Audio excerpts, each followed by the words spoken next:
wrapping up a little bit ahead of the schedule, which leads to interesting speculation about what the Republicans are going to do on the floor here until after the top of the hour and the John McCain video and the John McCain acceptance speech. But we know what we're going to do here. Chris Matthews joins me again from St. Paul.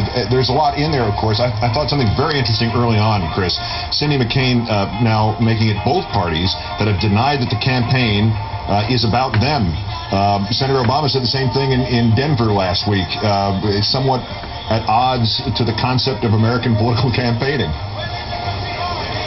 Well, I think they're all selling their family biographies. And again, if you could only go, everyone watching right now, to both political conventions, you could see the massive cultural difference between the two political parties. And of course, it's very hard for me as a commentator to be too particular about it without offending somebody. But there is a massive difference in these two parties. You saw in that biography a great deal of pride in her father's business career, in organizing a Budweiser distributorship and making a lot of money at it. And this is very much a Republican business crowd. The way they look at it, that is an extraordinarily positive story from a Republican point of view, and not necessarily negative from a Democratic point of view.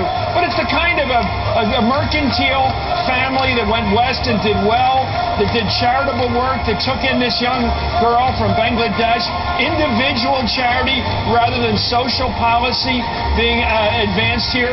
Very much a Republican sort of type, positively.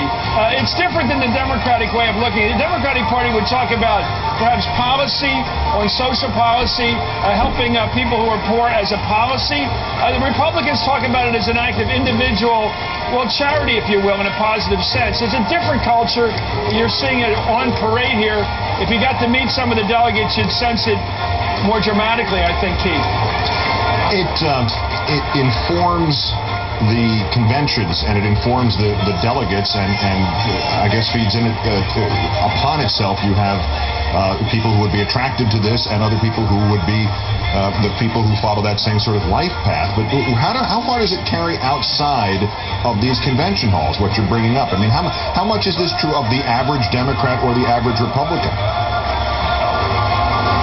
Well, you heard Cindy McCain saying that she wants the federal government off our backs. That goes way back to Goldwater. That's a very profound belief among Republicans, especially in economic matters. They want less taxes, less regulation, less politically corrupt prescriptions about their life.